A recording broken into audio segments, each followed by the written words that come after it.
નમસ્કાર, હું શર્વરી જોશી. આજે સૌભાગ્ય છે કે ગાય માતા વિશે કંઈક વાત કરવાનો અવસર મને પ્રાપ્ત થયો છે. આપણા દિવસની શરૂઆત અને આપણા બાળકોના દિવસની શરૂઆત હંમેશા દૂધથી થતી હોય છે, પણ આપણે ક્યારે એ વિચાર કર્યો કે આ દૂધ ક્યાંથી આવે છે?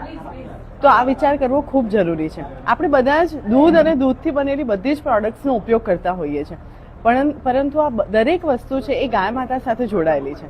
અને આજે સ્થિતિ એવી છે કે ગાય માતા અને નંદી મહારાજ એ જે આપણા ઘરનો એક સદસ્ય હતા, આપણી સંસ્કૃતિનો એક ભાગ હતા, એ આજે રસ્તા પર રખડી રહ્યા છે.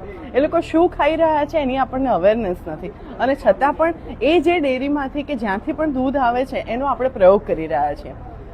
તો ગાય માતાને ફક્ત દૂધ માટે કે એની પ્રોડક્ટ્સ માટે નહીં, પરંતુ એની સેવાના ભાગરૂપે આપણે જોઈએ. અને જો પ્રકૃતિને સાચવવી હોય, પ્રકૃતિના દરેક તત્વોને સાચવવા હોય, તો વેદ, પુરાણ અને બધે જ ઉલ્લેખ છે કે ગાય માતા, ગૌ એક એવું તત્વ છે કે જેની સેવાથી બધા જ પ્રકૃતિના તત્વોની એક સાથે સેવા થશે. તો અમારો ગૌ સેવા પરિવાર એ આપ સૌને નિવેદન કરે છે કે આપ અમારી સાથે જોડાઓ અને ગૌ વંશની સેવા કરો. જ્યારે હું ગૌ વંશની વાત કરું છું ત્યારે ફક્ત ગૌ માતા નહીં, પરંતુ ગૌ માતા અને નંદી મહારાજ બંનેની વાત કરું છું. જ્યારે આપણે કોઈ શિવ મંદિર જઈએ ત્યારે નંદી મહારાજના કાનમાં કહેતા હોઈએ છીએ કે મારી આ ઈચ્છા છે, આપ પૂરી કરજો. પણ રસ્તે રખડતા જે નંદી મહારાજ છે એમનું શું?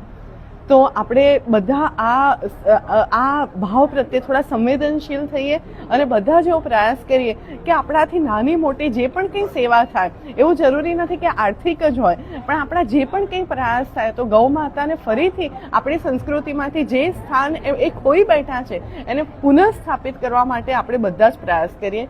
નમસ્તે, જય ગૌ માતા, શ્રી સુરભ્યે નમઃ.